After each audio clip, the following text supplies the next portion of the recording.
अस्सलाम वालेकुम dear student. आज का जो हमारा लेक्चर है वो चैप्टर नंबर 3 है जो हम पढ़ रहे थे। 3 पॉइंट एक्सरसाइज है हमारे पास 3.3, क्योंकि इससे प्रीवियस जो है 3.1 और 2 हमारे पास कंप्लीट हो चुकी थी और 3.3 जो है वो आज हमने डिस्कस करनी है। उससे पहले प्रीवियस इसका कंसेप्ट जो है वो हम लोग पढ़ चुके थे ऑलरेडी, कि हमने डिटर्मिनेंट्स की 8 प्रॉपर्टीज़ पढ़ी थी, वो मैंने आपको करवा दी थी, वो आपने सारी रिवाइज करनी है, क्योंकि वही प्रॉपर्टीज़ को आज हमने यूज़ करते हुए एक्सरसाइज 3.3 के कुछ क्वेश्चन को सॉल्व करना है। सबसे पहले बच्चे हमने जो एक्सरसाइज 3.3 है इसके मैंने ऊपर क्वेश्चन लिखे हुए हैं according to smart syllabus. Question number 2 का थर्ड पार्ट, क्वेश्चन नंबर 3 का third and 11 part, question number 5 का 5 part and question number 8 and 11, ये आपके क्लास वर्क्स हैं। और ये जो नीचे मैंने लिखे हुए हैं ये सारे क्वेश्चन आपके होमवर्क्स हैं। तो अब स्मार्ट सिलेबस में से ये वाले क्वेश्चन मैंने यहाँ पे लिख दिए हैं, इसमें से हम कुछ यहाँ पे सॉल्व करेंगे और कुछ आप लोग खुद घर में एज ए होमवर्क उसको सॉल्व करेंगे क्वेश्चन को।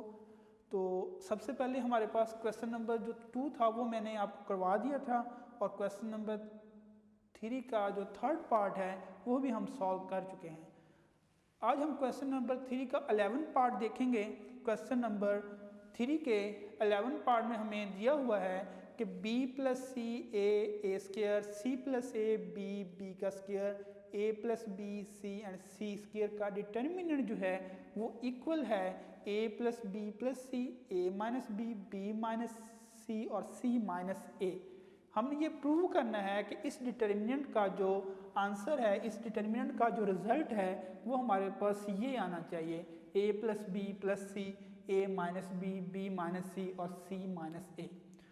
चलिए जी, हम सबसे पहले इस डिटर्मिनेंट का हमने ये प्रूव करना है कि इसका ये रिजल्ट आता है, तो हम इसकी लेफ्ट हैंड साइड ले लेते हैं और लेफ्ट हैंड साइड को हम सॉल्व करेंगे तो हमारे पास राइट हैंड साइड इसकी आनी चाहिए।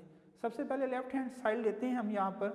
तो अगर हम इसका जो लेफ्ट हैंड साइड का डिटर्मिनेंट है, अगर हम इसमें C1 और C2 में ऐड कर दें, मतलब C2 डिटर्मिनेंट जो कॉलम है हमारा कंप्लीट कॉलम, ये वाला, इसके ऊपर मैं ये निशान में लगा रहा हूँ, C2 है ये कॉलम, बेसिकली सेकंड कॉलम है।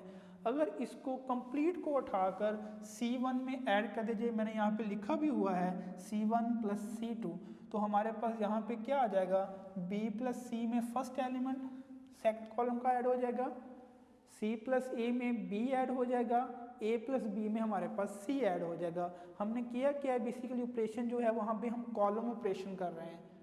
मतलब दो तरह के ऑपरेशंस होते हैं, एक रॉ ऑपरेशन होता है, एक कॉलम ऑपरेशन होता है। तो हम यहाँ पे कॉलम ऑपरेशन को डिस्कस कर रहे हैं, तो हमने C2 कॉलम को उठाकर C1 में क्या कर दिया है, ऐड कर दिया है।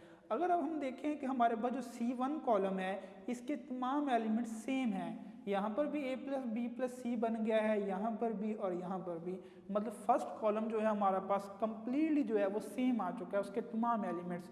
तो हमने करना क्या है, यहाँ पर taking common a plus B plus C from C1, हम फर्स्ट कॉलम से तमाम एलिमेंट्स क्या ले लेंगे, कॉमन ले लेंगे, क्योंकि ये सेम कॉलम है। हम किसी भी डिटर्मिनेंट्स के एक कॉलम से वही एलिमेंट्स हम कॉमन ले सकते हैं जो उसके हर एंट्रीज हो, सेम एंट्रीज हो। जैसे ये वाली एंट्री, ये वाली एंट्री और ये वाली एंट्री हमारे पास सेम हो चुकी है, तो अब हम इसमें से a प्लस बी प्लस सी जो है वो कॉमन ले सकते हैं। मैंने a प्लस बी प्लस सी क्या ले लिया, कॉमन ले लिया है। इसके बाद हमने जब a plus B plus C common लिया है तो यहाँ पर 1 1 1 बच गया, क्योंकि a प्लस बी और c हमने इनमें से C1 से कॉमन लिया है, बाकी हमारे पास ये एलिमेंट बच गए हैं। अब हमने क्या करना है, अब हमने 3/3 को एक्सपेंड करना बड़ा मुश्किल काम है। मैंने आपको बताया था कि इतने बड़े डिटर्मिनेंट को एक्सपेंड करना स्टार्ट कर दें तो बड़ा मुश्किल काम है। उसके लिए हम कोशिश करते हैं कि किसी एक कॉलम्स में एक एलिमेंट 1 और उसके बाकी तमाम एलिमेंट्स को 0 बना लिया जाए, तो वो ज़्यादा ईजीली जो है उसे हम एक्सपेंड कर सकते हैं। तो मैंने यहाँ पे क्या किया है, मैंने फर्स्ट रॉ में से सेकंड रॉ को माइनस कर दिया, R1 माइनस R2। तो अगर हम फर्स्ट में से सेकंड को माइनस करेंगे, तो जैसे ही हम 1 में से 1 माइनस करेंगे यहाँ पे क्या आ जाएगा, 0 आ जाएगा। A में से B को माइनस करेंगे तो A माइनस बी आ जाएगा, और B स्क्वायर में से A स्क्वायर में से B स्क्वायर को माइनस करेंगे तो क्या आ जाएगा, A square minus B square. अब इस फर्स्ट रॉ की फर्स्ट एंट्री हमारे पास 0 हो चुकी है। इसी तरह हमने सेकंड दोबारा इसी पे ऑपरेशन करेंगे R2 माइनस R3। अगर हम सेकंड रॉ में से थर्ड रॉ को माइनस कर दें तो हमारे पास सेकंड एंट्री भी 0 हो जाएगी। जैसे 1 में से 1 माइनस करेंगे तो 0 आ गया, b माइनस सी करेंगे तो b माइनस सी आ गया, बी स्केयर माइनस सी स्केयर करेंगे तो बी स्केयर माइनस सी स्केयर आ गया। अब देखें इस डिटर्मिनेंट में हमारे पास इस कॉलम की 2 एंट्रीज हमारे पास क्या हो चुकी हैं, 0 हो चुकी हैं। एक एंट्री 1 है और बाकी दोनों एंट्रीज क्या हो चुकी हैं, 0 हो चुकी हैं। अगर अब हम इसको अब देखें ज़रा यहाँ पे थोड़ा सा और इसको सिंप्लीफाई करते हैं कि अगर हम ये ए स्केयर माइनस बी स्केयर है, इसे हम ए प्लस बी और ए माइनस बी लिख सकते हैं। बी स्केयर माइनस सी स्केयर को बी माइनस सी और बी प्लस सी लिख सकते हैं। अब हम यहाँ से कॉमन भी ले सकते हैं। देखिए ए माइनस बी इधर भी है, इधर भी है, यहाँ पे 0 है। जिधर 0 होता है वहाँ पर हम उस रॉ या कॉलम में से 0 मौजूद हो तो हम वहाँ से कॉमन चीज़ ले सकते हैं। अब हम क्या करेंगे, a minus B first row में से कॉमन लेंगे, b माइनस सी R2 में से कॉमन लेंगे। तो ये जब हम दोनों कॉमन ले लेंगे तो हमारे पास ये वाला मैट्रिक्स डिटर्मिनेंट बच जाएगा 0 0 1 1 1 c a plus B B plus C और सी स्केयर। अब ये 3/3 का हमारे पास डिटर्मिनेंट है। अब इसके C1 कॉलम को हम क्या करेंगे, एक्सपेंड करेंगे। जब हम C1 कॉलम को एक्सपेंड करेंगे तो ये वाली एंट्री भी 0 हो जाएगी, ये वाली भी, सिर्फ ये वाला, क्योंकि इस कॉलम में सिर्फ एक एलिमेंट है, ओनली 1।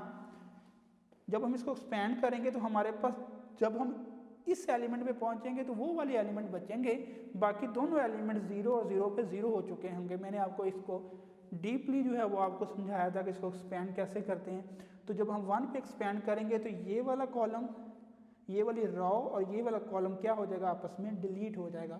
आपके पास ये वाले जो है 4 एलिमेंट आपके बच जाएंगे, 1 1 a प्लस बी और b प्लस सी। अब देखें जी, अब हमारे पास ये डिटर्मिनेंट जो है वो 2/2 का मैट्रिक्स है, ओनली ये वाला ना 2/2 का है। तो अब हम इसको सिंपल इसका डिटर्मिनेंट फाइंड कैसे करते हैं, इसको 1 को इससे मल्टीप्लाई करेंगे, माइनस इसको इससे करेंगे, तो ये a प्लस बी ये दोनों माइनस के हो जाएंगे, माइनस a और माइनस b। अब इन दोनों में से देखें, ये वाला प्लस का b और ये माइनस का b आपस में क्या हो जाएगा, कैंसिल हो जाएगा। हमारे पास क्या बच जाएगा, सिर्फ c माइनस a बच जाएगा। तो अब ये वाली देखें और हमारे पास जो हमारा क्वेश्चन था उसकी राइट हैंड साइड देखें, दोनों सेम है। यही हमने प्रूव करना था कि इस डिटर्मिनेंट को सॉल्व करने से हमारे पास a plus B plus C, a minus B B minus C और c माइनस a आता है।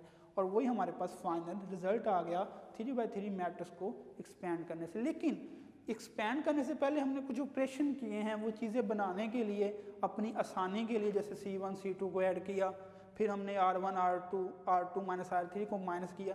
तो ये जो काम है ये हम अपनी आसानी के लिए और रिजल्ट को देखते हुए बनाते हैं कि ये वाले काम अगर हम कर लें तो हमारे पास राइट हैंड साइड बड़ी आसानी आ सकती है।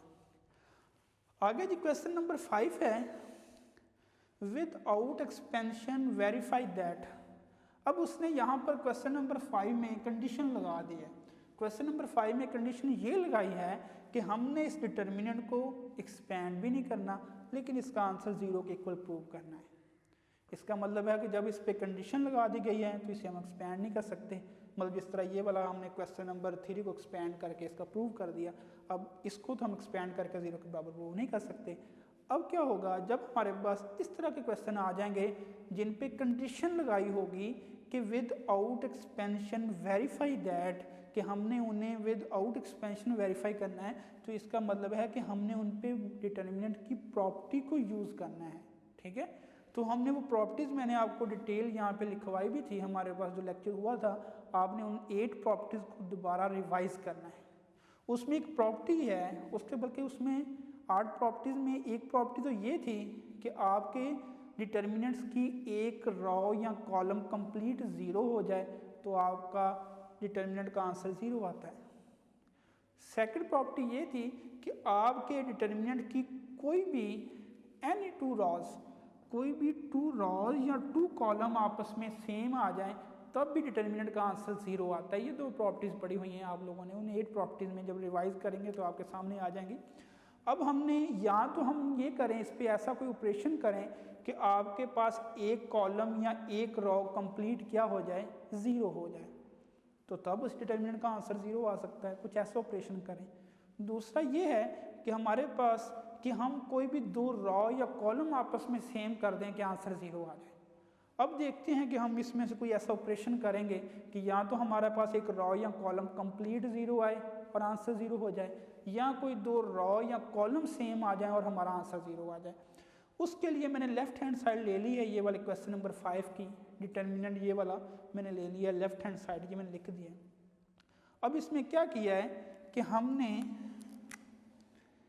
यहाँ पर multiplying and dividing ABC by R2।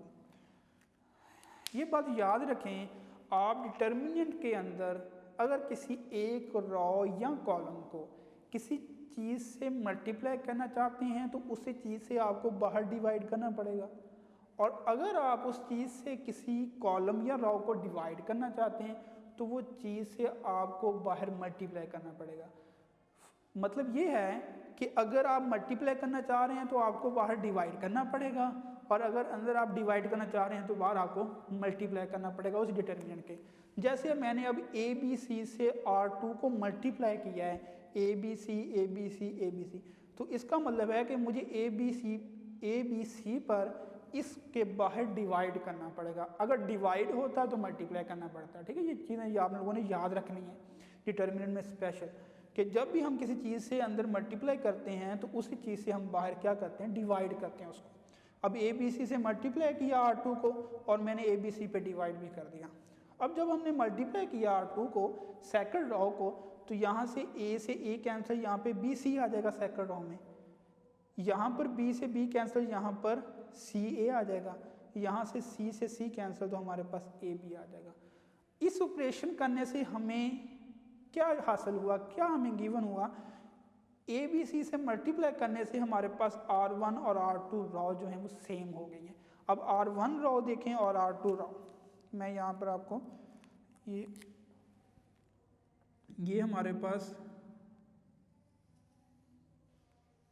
R1 है, ये हमारे पास R2 है, ये मैंने ऊपर सर्कल लगा दिए दोनों।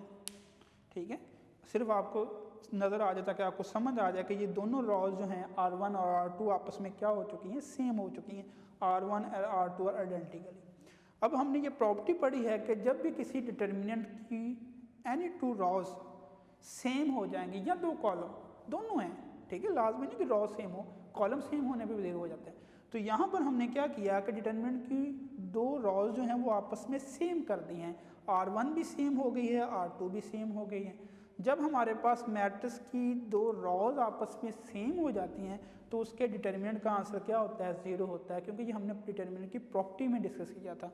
तो 1/ABC इंटू 0, तो ये आंसर क्या आ जाएगा, 0 आ जाएगा, और ये हमारे पास राइट हैंड साइड थी। अब देखें, हमने डिटर्मिनेंट को एक्सपेंड भी नहीं किया और हमारा आंसर भी 0 आ गया।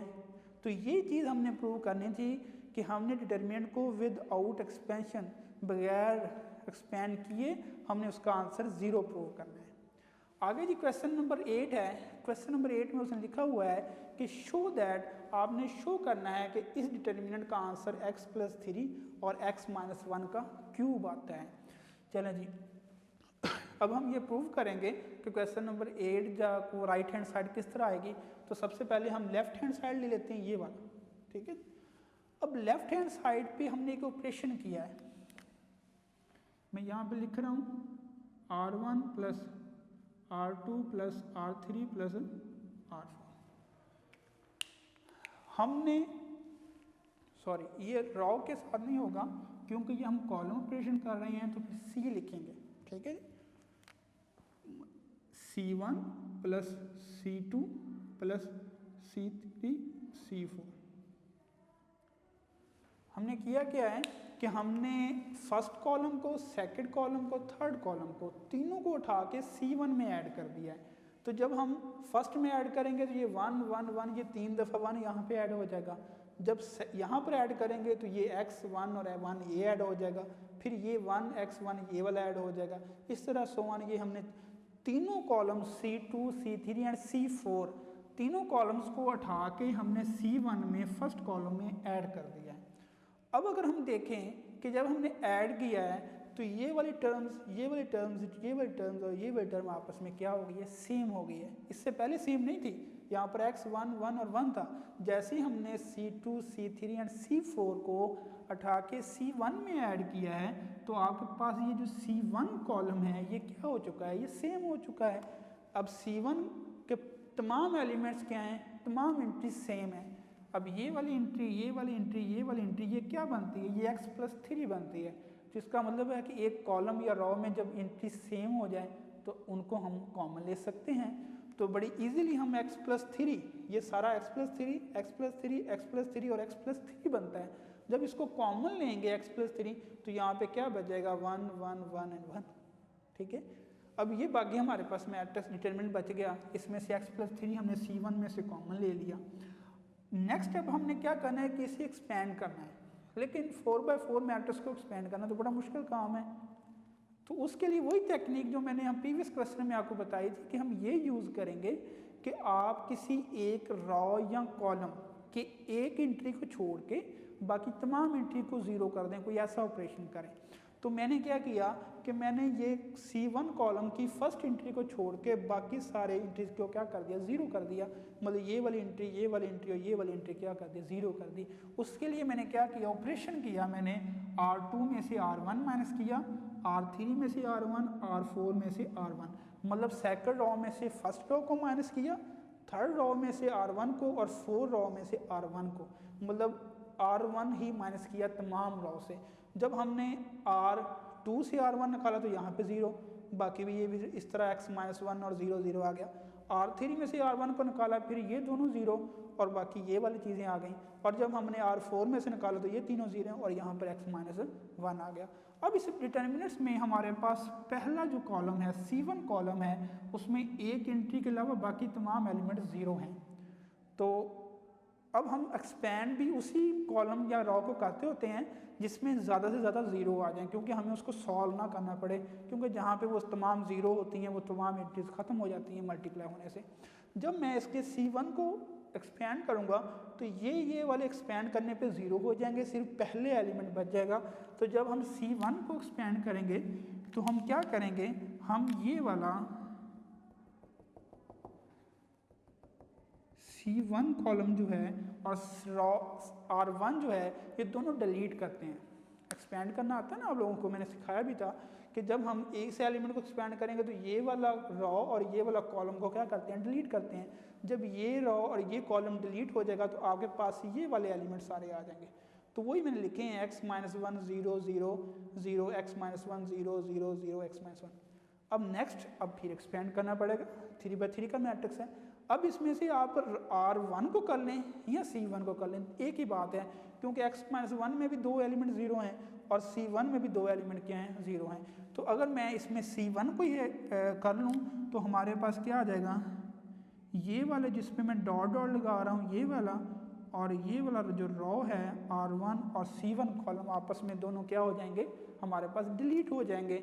C1 एंड R1 दोनों डिलीट हो गए तो हमारे पास x+3 और x-1 ये वाला एलिमेंट तो आएगा ना इधर x-1, और साथ क्या आ जाएगा, ये वाले एलिमेंट्स हमारे पास बाकी आ जाएंगे दोनों, जिसमें हमारे पास x-1 0 एंड 0 x-1। अब ये 2x2 का मैट्रिक्स है, इसको सॉल्व करना तो बड़ा ही आसान है, डिटरमिनेंट फाइंड करना। तो x-1 और x-1 को आपस में मल्टीप्लाई करेंगे तो x-1 का स्क्वायर -0, तो ये x-1 का स्क्वायर और एक ये बाहर ऑलरेडी हमारे पास पहले था, तो इन दोनों 2 और 1 क्या हो जाएगा, क्यूब हो जाएगा।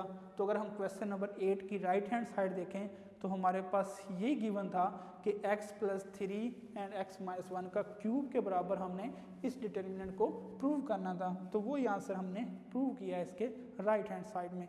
तो बच्चों अब आप लोगों ने क्या करना है, question number 1 2 3 and 4 5 6, question number 6 तक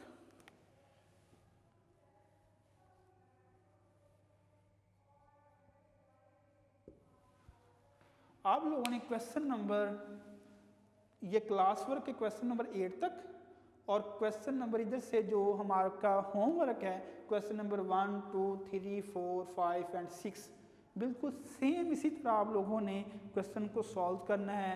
और देन इनके आपने फाइंड करना है, सॉल्व करने हैं सारे क्वेश्चन आप लोगों ने हाथ से। अगर कोई इशू हो तो आप मुझसे पूछ सकते हैं। तो यहाँ तक आप लोग अब कल तक ये वाला काम आप कंप्लीट करेंगे।